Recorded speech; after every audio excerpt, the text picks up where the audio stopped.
Découvrez les archives sonores des sœurs Minocha, une aventure épistolaire pour tous les amoureux de la nature, de l'histoire et des découvertes géographiques.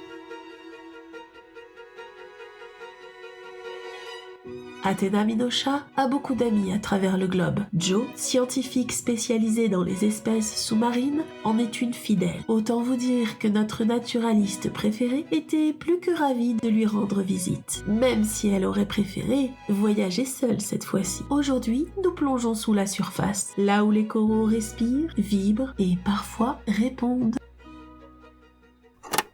Bienvenue dans les archives d'Athéna, épisode 3, celui où ça commence doucement, avec des poissons, des algues et du corail, et où ça finit... Eh bien, vous verrez. Enfin, si Eugène accepte de faire un peu de suspense. Le suspense est surfait. On est dans une archive, pas dans un feuilleton radiophonique. Ce sont des faits, Lila. Des faits datés, enregistrés, classés. Oui, mais ce sont des archives vivantes. On peut quand même leur donner un peu de souffle, un peu de rythme, une tension narrative, tu vois. Genre, elle croyait n'observer que du corail, mais ce qu'elle allait découvrir changerait tout. Tu vois, ça intrigue. Ça ressemble à une bande-annonce de série B, avec des méduses géantes. Tu pourrais au moins faire semblant de t'enthousiasmer pour les gens. Quels gens? On est tous les deux. Et puis les gens n'ont pas besoin de mon enthousiasme. Ils ont Athéna et Marius. Et un corail qui parle. Ça suffit, non? Ah, tu spoil. Voilà, t'es foutu maintenant. Ah, mais c'est dans le titre de l'archive. Allô, docteur Minocha à l'appareil? Athéna! Jo, c'est toi, comment vas-tu? Où es-tu? Toujours à Cairns? Toujours, et toujours les pieds dans l'eau. Écoute, j'ai une situation bizarre sur la barrière. Certaines colonies de coraux, des Acropora milpora pour être exact, présentent un comportement bioluminescent en dehors de tout stimulus classique. Pas de stress thermique, pas de contact, pas de prédation. C'est comme si elles répondaient à quelque chose, ou à quelqu'un. Bioluminescence autonome, tu dis? En plein jour? Tu es sûr que ce n'est pas une erreur d'observation? Athéna, on a revérifié 3 fois. Je te jure que c'est réel. Et je me suis dit que toi, avec ton regard toujours un peu latéral, tu pourrais m'aider à comprendre ce qui se passe. Et puis j'avoue, ça me ferait plaisir de te voir. Tu viens de dire le mot magique. Je prépare mon sac. Je peux être en vol demain Bonjour soir. Athéna. Je passais par là et je me suis dit que je pourrais vous déposer ces échantillons de spores que j'ai trouvés dans la mousse. Ils sont incroyables. Non On mais dirait des structures fongiques fossilisées. Je suis au téléphone, C'est Marius. lui, le fameux Marius? Celui qui t'a suivi jusqu'en Zambie comme une tique sur un buffle? C'est moi. Bonjour. Enfin, bonsoir. Good day. Vous êtes Jo, la spécialiste des invertébrés cnidaires, c'est ça? J'ai lu votre papier sur les structures tentaculaires de Tubastraea coquinea. C'était brillant. Marius, c'est une conversation privée et tu viens d'entrer chez moi sans frapper. Je me suis dit que... Bon, après tout, on est presque collègues, non? Et puis, si vous partez en mission, je pourrais me rendre utile. J'ai fait un stage de plongée scientifique, niveau 2. Apnée, photo subaquatique, je m'adapte très vite. Il a déjà ses panneaux au pied, je parie. Non, mais je suis sûre qu'il en cache une paire dans son sac, entre 2 microscopes de poche et un carnet d'observation sur les comportements étranges des gens discrets. Alors c'est oui. Je peux venir? Jo, préviens ton centre de recherche. On arrive. Tous les deux. Charming. Fin de l'archive 2046B. Une invitation tranquille, un appel du large. Et Marius, tel un Bernard l'ermite géant, qui s'installe sans demander la permission. Athéna n'a pas besoin de défis supplémentaires. Elle a Marius. C'est amplement suffisant. Journal de terrain en vol. Vol 657, Paris-Sydney. Altitude 11 400 mètres. Pression en cabine correcte. Niveau sonore exceptionnellement bas. Marius dort. Depuis exactement 1 heure, 24 minutes et 17 secondes. Je ne suis pas certaine que ce soit uniquement à cause du décalage horaire. Disons que j'ai glissé une petite infusion de valériane dans sa thermos avant le décollage. Pour sa relaxation, évidemment. La sienne et la mienne. J'ai enfin pu commencer à consulter le carnet. Celui de mon père. Celui qui était dans le coffre qu'Olympe nous a laissé. C'est un carnet à couverture rigide, papier ivoire légèrement jauni. L'écriture est fine, penchée, parfois presque illisible. Il n'a pas écrit des pensées, mais des observations. Ces 2 pages semblent collées. Oh, c'est bizarre. Ok. Voilà.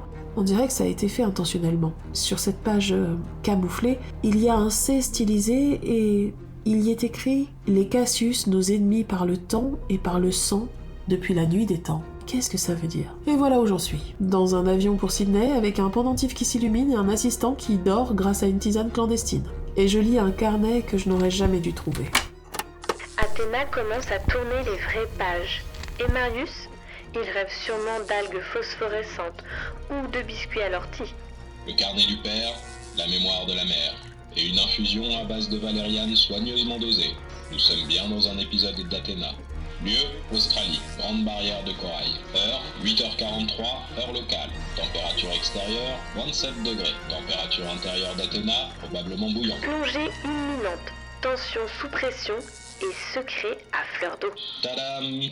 On travaille encore le sens du suspense chez Eugène. Athéna! T'es encore plus belle que dans mes souvenirs. Viens là, espèce de génie Joe. solitaire. Tu n'as pas changé. Toujours debout à l'aube, comme si c'était normal. Ici, l'aube, c'est le seul moment où les coraux ne cuisent pas. T'as fait bon voyage? Long, silencieux, presque agréable. Mais Et il s'est qu'est-ce réveillé. Où est-ce qu'on est? Le ciel est tout violet. C'est normal. Australie, Marius. Et ce n'est pas le ciel, c'est ton cerveau qui redémarre. Alors toi, c'est Marius. J'ai beaucoup entendu parler de toi, mate. Enchanté. J'ai un peu dormi, je crois. Vous êtes Jo, la spécialiste des systèmes de reproduction corallienne? J'ai adoré votre article sur la fragmentation assistée de Porite lobata. C'était si élégant. Ah mais c'est vrai, il est comme ça tout le temps. Tu m'avais pas prévenu, Oh, Athéna. si je devais prévenir chaque personne qu'on croise, il me faudrait une On brochure. va vers le poste d'observation côtier. D'ici, on accède à la barrière en zodiaque. Et on voit les premières anomalies dès la marée basse. Tu vas voir, ça vibre, littéralement. Je suis prête. Vous savez, j'ai toujours été fasciné par les coraux. C'est un organisme mais aussi une colonie, un écosystème à lui tout seul. Et cette faculté de créer du calcaire à partir de presque rien, c'est incroyable. Et ce n'est même pas une plante. Et vous avez remarqué comme l'air est saturé en ions négatifs. C'est peut-être ce qui influence les flux bioélectriques des colonies. Et puis le plancton. C'était bien. Et 24 minutes de silence. Je m'en souviendrai longtemps. Tu veux que je le pousse à l'eau? Oh, tu le ferais? Archive 2046D. Australie 1. Silence 0. Marius, revenu à son niveau habituel d'agitation sonore. Le corail palpite, le jour se lève. Et Athéna regrette déjà sa valériane. C'est beau, Eugène. On dirait un haïku. Tu devrais essayer la poésie. Et donc, si on considère que les colonies de corail sont capables de réagir à une onde lumineuse, est-ce qu'on ne pourrait pas émettre des signaux pulsés pour leur parler? Un langage par flash, peut-être? Et vous, Athéna, ça vous fait quoi de revenir sur une côte? Ça vous rappelle des souvenirs, les vos sœurs, non? Circé qui saute d'un bateau sans prévenir, et Perséphone qui écrit tout dans un carnet. Vous étiez proche, enfant? Et Octave, vous n'en parlez plus? Il va mieux? Enfin, vous étiez très proche, non? Il vous écrivait des petits mots manuscrits, avec des dessins de feuilles. Je les ai vus dans le premier tiroir de votre bureau au cottage. C'est mignon. Vous les conservez liés avec un ruban. Vous étiez ensemble? Ou c'était juste un truc de terrain? Oh, Athéna, je comprends mieux ton air tendu depuis ce matin. Ce garçon est un véritable interrogatoire à lui tout seul. Je vis ça depuis 3 missions. Et t'as tenu bon. Tu mérites une médaille. Ou au moins une bière. Mais dis-moi, Octave, hein? Quel que soit le truc entre vous, il doit beaucoup Je manquer. suis là, moi. C'est pas une question de truc, c'est une question de respiration. Avec Octave, j'ai de l'espace, des silences, de la méthode. Et quand il pose une question, c'est parce qu'il cherche une vraie réponse, pas un tremplin pour sa prochaine phrase. Mais je peux être silencieux aussi. Vous voulez que je fasse le mort pendant 10 minutes? Je peux chronométrer si ça aide. Fais donc ça, mon grand. Fais le mort. En commençant maintenant. Note 2046E. Observation de surface, 12h32. Aucune anomalie visible à l'œil nu. Conditions marines stables, mais la tension humaine est à son comble. Je note, à titre purement scientifique, que mon seuil de tolérance a atteint ses limites. Et que, oui, Octave me manque. Il aurait aimé ça. Le silence de la mer, les reflets des colonies sous l'eau. Et il aurait surtout su quand ne pas parler. Il sait toujours ce dont j'ai besoin. Parce que c'est un bon assistant. Fin de l'archive 2046E. Marius, 124 questions. Joe, une remarque cinglante. Athéna, zéro patience. À ce stade, Octave pourrait réapparaître sous forme de message en bouteille, et Athéna l'épouserait sur le quai. Journal de terrain, plongée numéro 1. Profondeur 18 mètres. Visibilité excellente, eau tiède. Les colonies d'Acropora milpora sont exactement là où Joe les a signalées. Elles vibrent. Pas visuellement, pas physiquement. C'est plus subtil, comme une fréquence. Je vais essayer.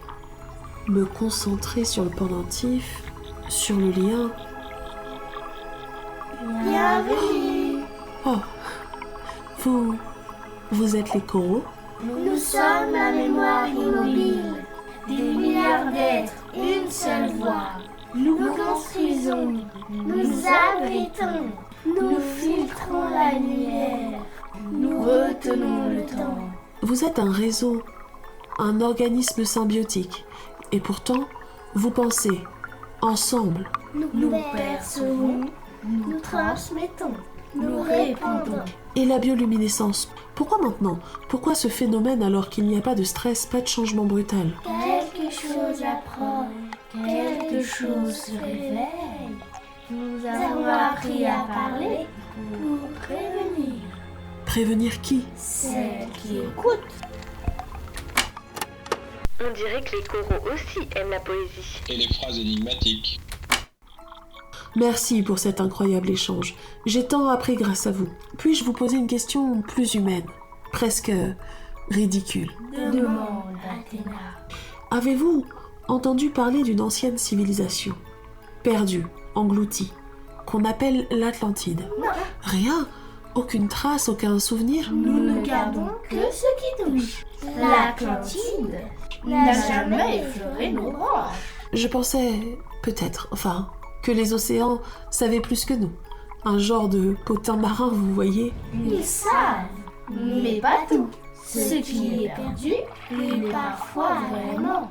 Mais toi, tu as le pouvoir de trouver dans ton sang. Fin de l'archive 2046F. Le corail parle, chante, prévient, mais sur l'Atlantide, pas un mot. Nada, peau de requin. Athéna voulait des légendes. Elle a reçu des vérités. Et parfois, ce n'est pas assez. Classe! Entrée 2046G. Note confidentielle. Lorsque nous sommes remontés à la surface, j'ai surpris Marius, accroupi à l'écart derrière la cabine du bateau. Il parlait à voix basse dans un appareil que je n'avais encore jamais vu, mais qui ressemblait étrangement à celui qu'il utilisait en Zambie, petit, en bronze et ancien. Un genre d'émetteur ou de récepteur peut-être. Je n'ai pas tout entendu, mais une phrase m'a glacée. Il disait « Je fais tout ce que tu m'as demandé », mais elle est méfiante et le porte constamment. Elle est méfiante, elle le porte. De quoi parle-t-il? De moi? Du pendentif? Quand il m'a vu, il a dissimulé l'appareil en une fraction de seconde, avec un naturel bien trop entraîné. Je n'ai rien dit, je me suis contentée de sourire. Mais dans ma tête, quelque chose a basculé. Je suis désormais certaine qu'il cache quelque chose. Et cette fois, j'ai bien l'intention de le découvrir.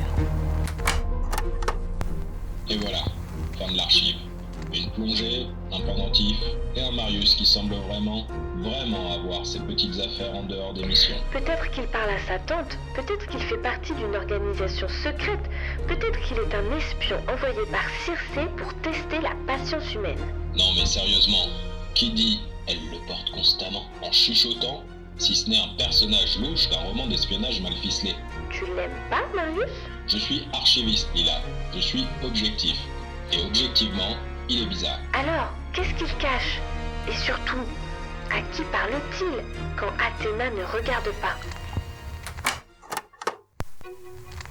Athéna a entendu les coraux et elle a surpris Marius. Quelque chose se trame, tout près, assez proche pour atteindre son pendentif. Sa confiance, sa mémoire. Dans la prochaine archive, Athéna commencera à chercher des réponses et Marius pourrait bien ne plus pouvoir éviter les questions.